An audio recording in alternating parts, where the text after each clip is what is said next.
Hello everybody. I'm getting ready to try and start to reassemble this DR1. As you can see, I got the piston with its oil piston alongside. It pretty much can only go in one way. I've got everything covered with the 3GS oil it's been stored in while it was waiting for reassembly after all the cleaning.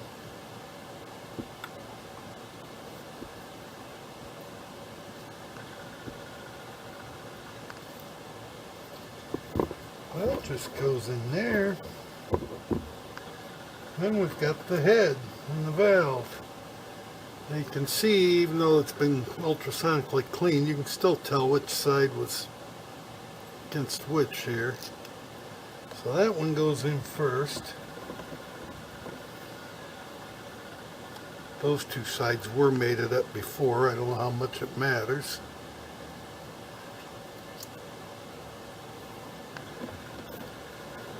And this is going to go on with the curved side facing towards the piston, if I remember right. Yes.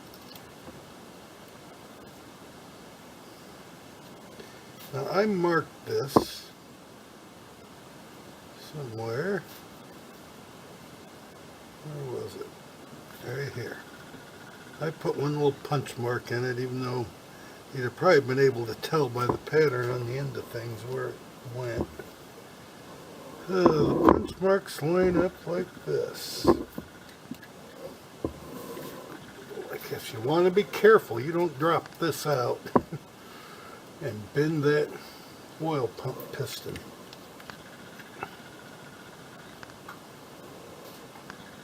Okay. I am off by 90 degrees somehow. There we go.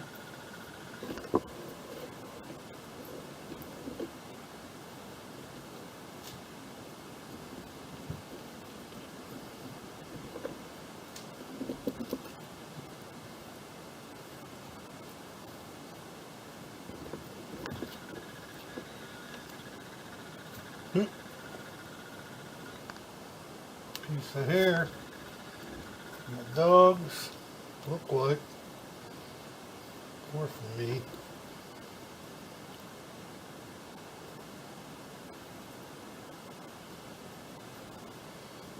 These aren't very big screws. They were not real super tight.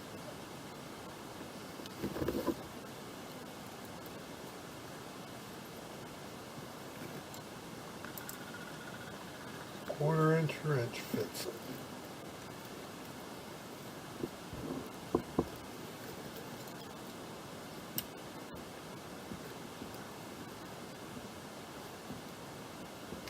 I should have some inch torque wrench for these little ones. The one I got so darn big, it'd be hard to, not that sensitive a one. Now,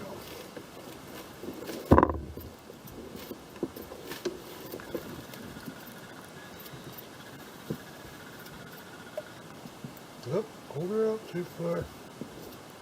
Oh, that's moving air.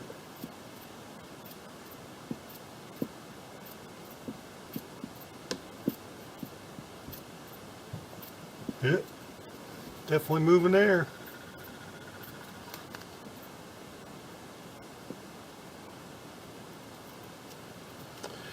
Now get safety tie through the holes in the screws. Make sure that if a screw does work loose, it can't come all the way out.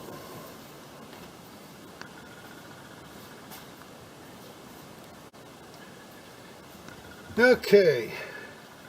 So as you can see, I've got safety wire through the heads of the bolts now that hold the head. The factory had copper. It was a little bit thinner, smaller copper than what I used. I've used stainless before, but this was pretty heavy and thick to try and bend it right on this head. It can't be sticking out here at the top and bottom where it can rub on anything. I should also note there was no real reason to have the piston in there just to put the head on. and worry about it falling out. It can go in just to test it and make sure it was pumping and so forth. And I've been keeping it in there in the bag mostly so that little oil pump piston isn't getting banged around. I don't want it out loose during storage that badly. I don't know if I mentioned during teardown at all, but I bought some desiccant with indicator in it so you can tell when it's getting wet. It's silica gel. I'm using it mostly putting it in paint spray can caps and setting it in the Ziploc bags with parts that I don't want to rust up, especially stuff that didn't get put in oil like this. This will go in a clean bag now. I'm going to get a bigger bag, put it somewhere where I can put multiple things in it, and put some desiccant in there with them.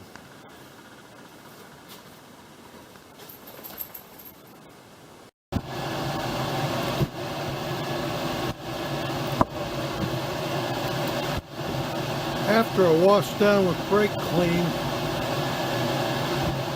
the rotor and crankshaft and the main frame got a quick dry on top of my furnace. I've got an extra furnace I put in here that's 90 plus that doesn't have any air duct on it. Makes a great place to dry stuff quick. Heat it back up so it doesn't rust.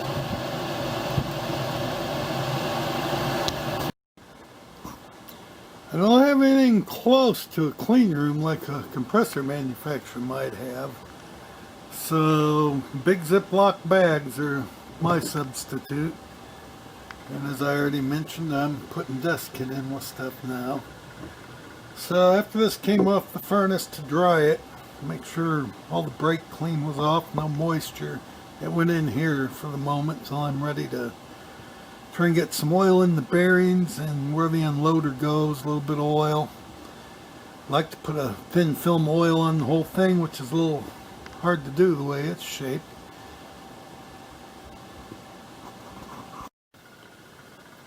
So I was wondering how to get some oil on this, and I ended up, I'm using a couple foam brushes. As soon as this one started to rip, I quit using it.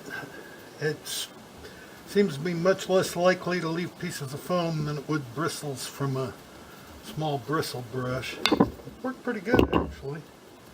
I could get in and dab oil everywhere, even up under the little hood thing under the rotor. I want everything to have a film of oil to help keep it from rusting, even though I'm keeping it dry with desiccant. And I want to be sure things are lubed the first time it turns.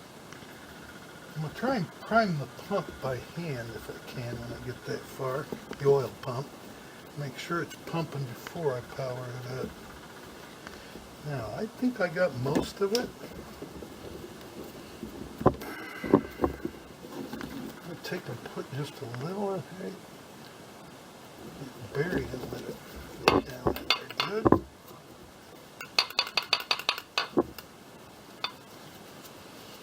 And the top bearing is hidden by the hooded piece, so I'm going to pour the rest in that hood. Fill it up too much, maybe. Turn it over and spin it.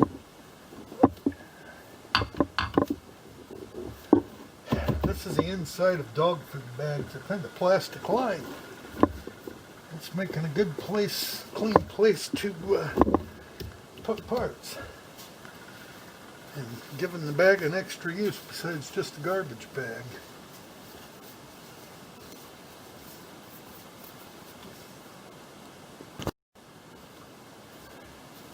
Okay, here we've got the unloader valve assembly. I don't know how good you can see it, but the end of that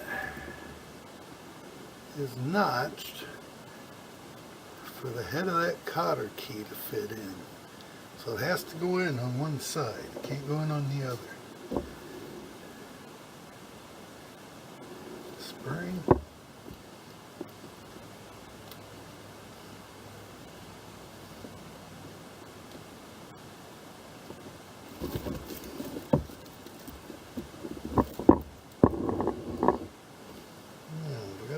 side, yes.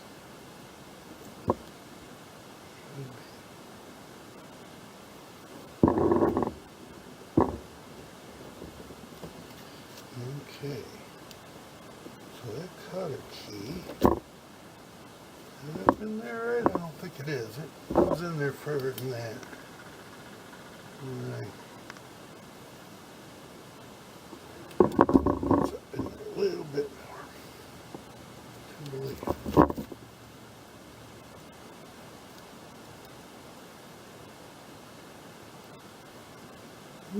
Maybe that's it. I guess that's in all the way. You can see on the end still where it was meant to before. Well, shoot. Now I let it pop back up.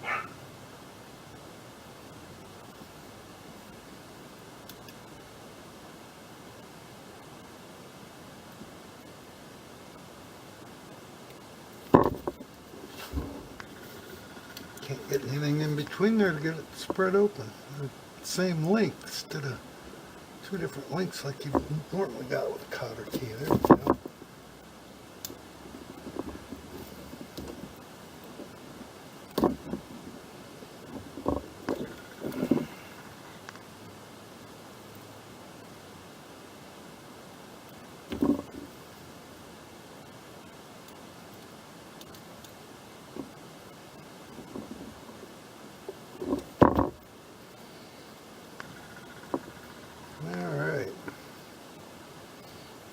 Back together, ready to go in.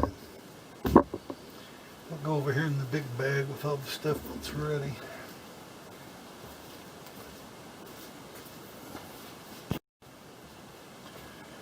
Alright, now I've got the suction line assembly and the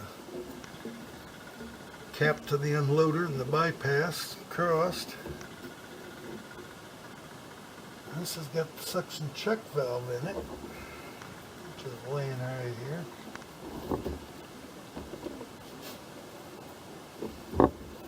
Just goes right in that bore.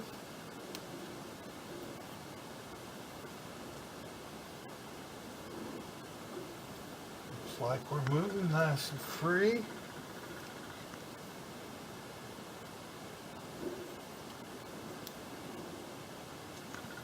Don't want it to stick. There's a spring on this.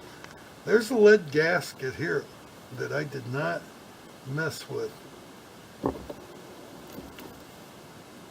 So I'm going to reuse it. I have before. I have not usually tried to replace that. And this cap was not that tight when I took it apart.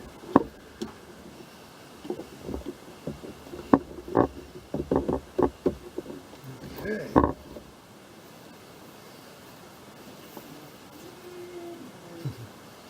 My dog's over there, my Aussie. He's whining, he wants out. Alright, that's ready to go in the big bag for right now.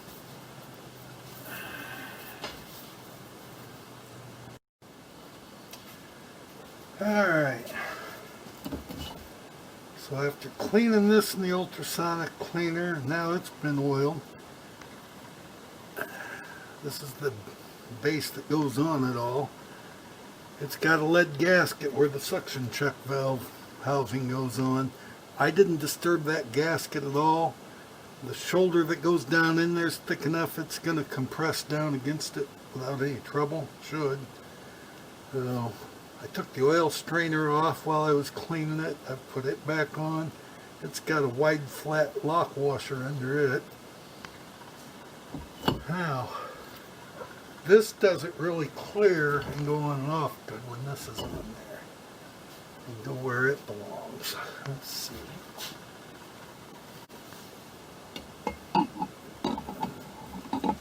That off. Should be able to finagle this in here, but I don't remember exactly what I had to do. Get it off. I want to not bend this line at all if I can avoid it.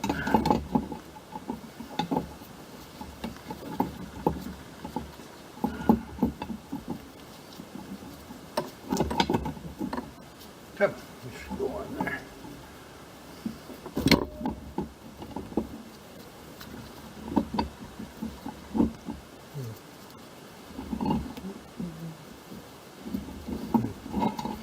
Well, how did I get that on there? I did it like this, that's right. That's how it came off. Alright, now.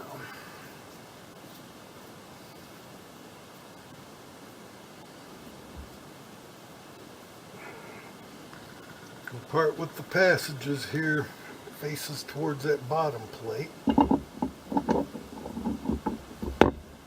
Heck, that was already lined up and went right in. Get this back on here. It's got these two big long guide pins. You can't hardly put it on wrong.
Again, I'm pulling them up to about 200 inch-pounds at first. And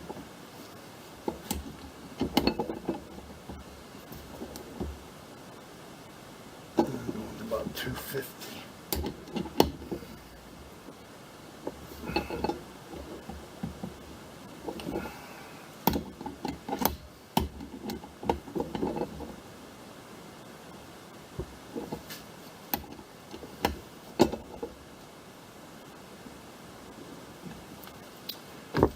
Alright, now, those will need their safety wire through them. Still spinning nice and free.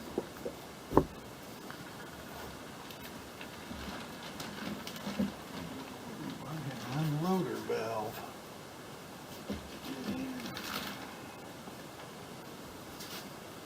Now let's see, how do I want to do this without flipping around?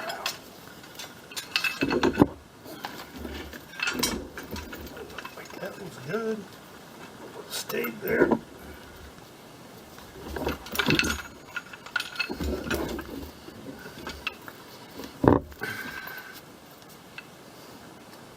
Could almost hit a little stand or something to hold this up.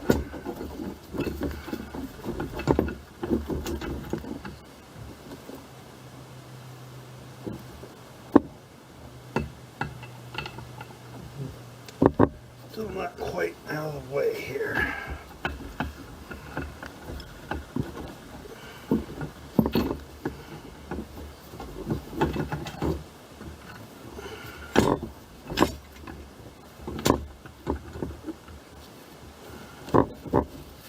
That must have held her different somehow when I took it apart because I got it out of there.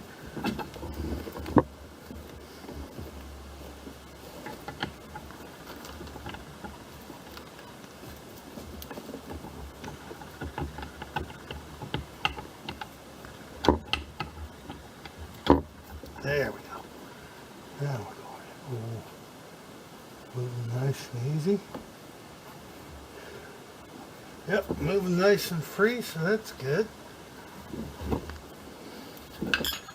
Now we're trying.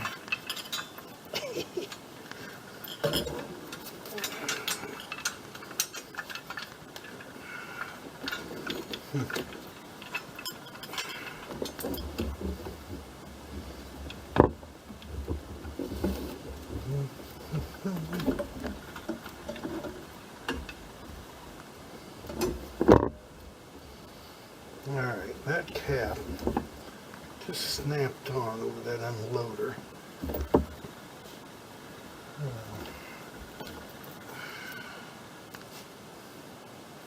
Not sure if the holes are lined up.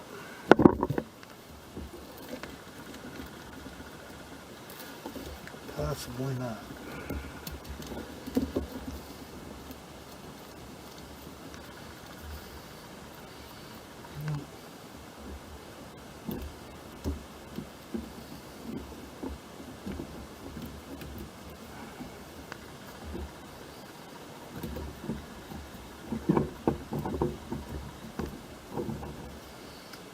Alrighty, having fun here, trying to line things up, partially because this copper tube is being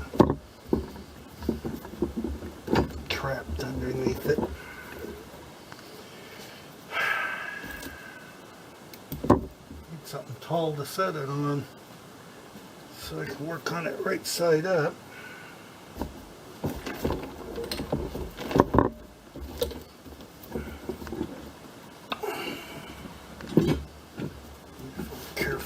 Don't drop it off the workbench.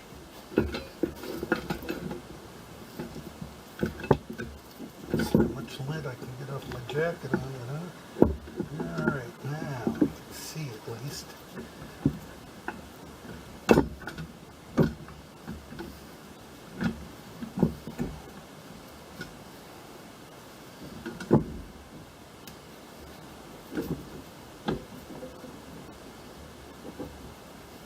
That's pretty close.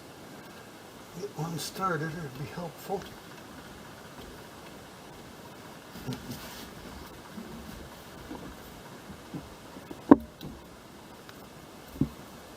There we go. Now I got one started. I don't know if I've still got all this on camera or not.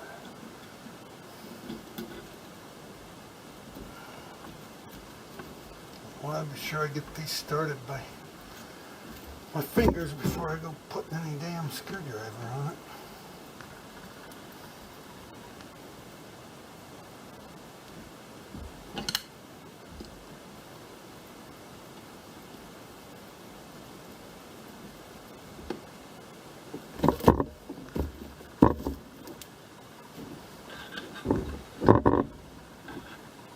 Okay, it looks like it's going down nice and even.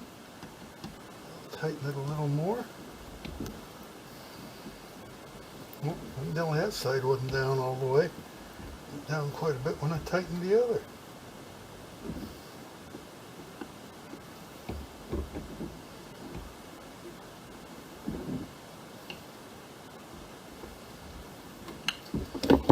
Alright, now I'm able to turn this thing back upside down.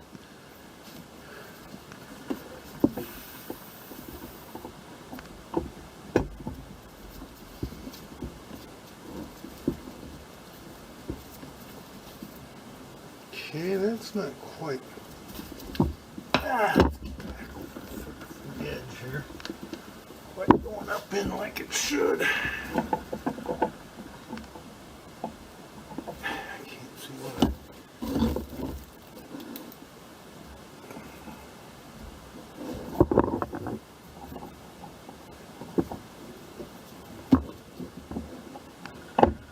There. That's the groove. Now if the holes are lined up, which they were pretty close it looked like.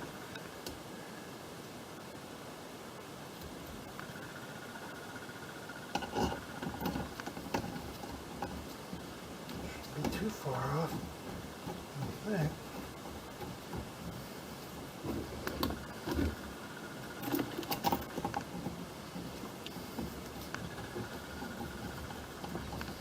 These screws that hold this broke loose at 300 or less inch-pounds.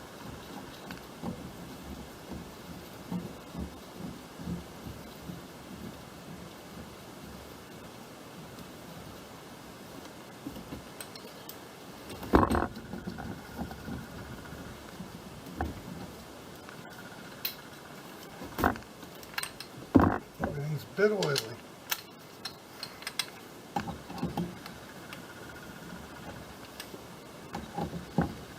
1/2 inch on these.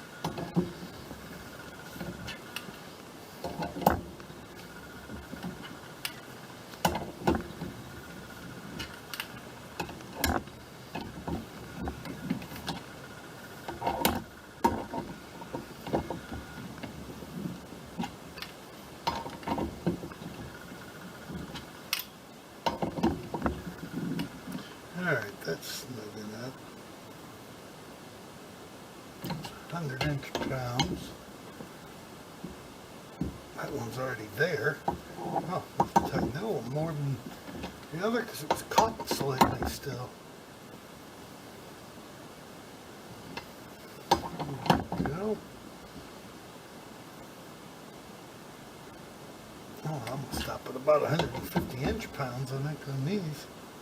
That would be plenty.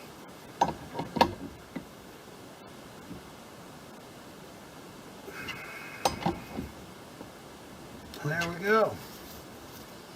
Now, I'm going to have to get some tie wire to tie these all, so they can't come loose.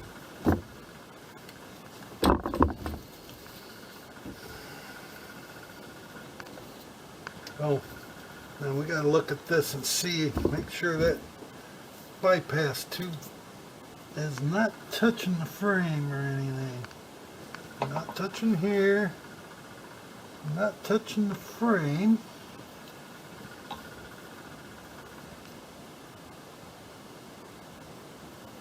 And wouldn't go over there and touch it very easy from vibration. We should be good.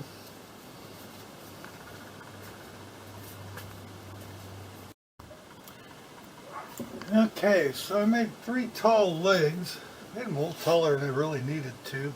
That suction line had to clear. I needed it to stand up like this while I try and put this stator on. One thing's when you're rewinding the motor that I didn't really measure and keep track of was exactly how long the leads were all the way to where they tie in. So looks like my run winding's barely going to reach. It should reach, I think. Alright, now. Well, you know what? Let's see here.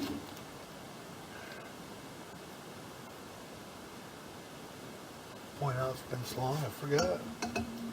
Guess this goes on here.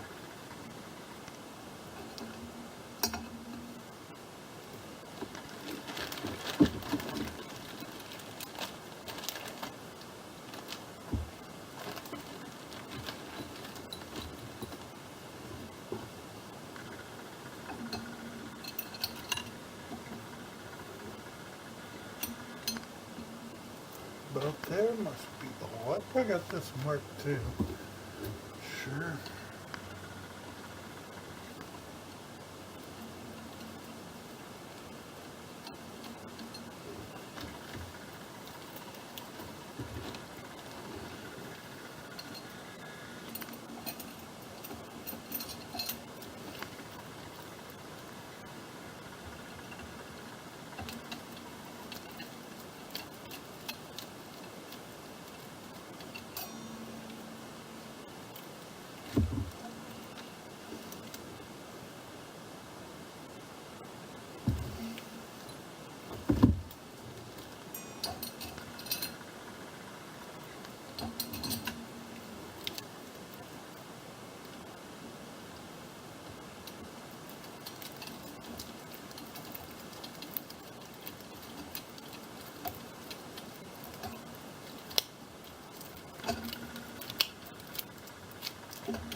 Okay, now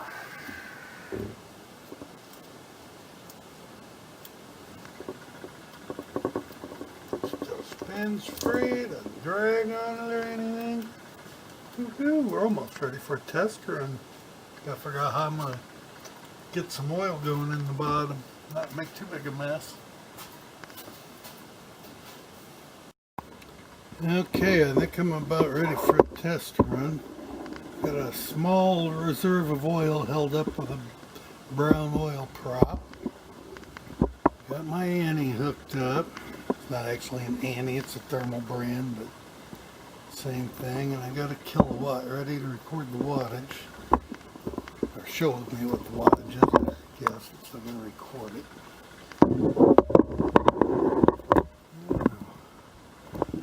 I primed the oil pump, I think, by plugging the suction line off and turning it by hand. It sounded like it started trying to pump.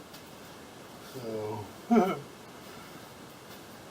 now I wish I had one more hand though, because I'm gonna need, I have no way to hold it.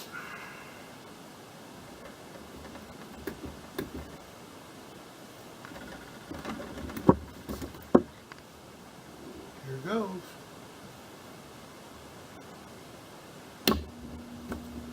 Or maybe not. Uh-oh. Alright, I'll try this again. It was set for reverse. I should have looked at my switches closer, I guess. It didn't.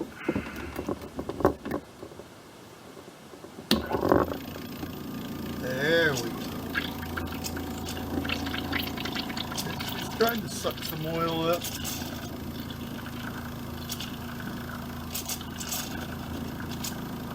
$280 watts and dropping.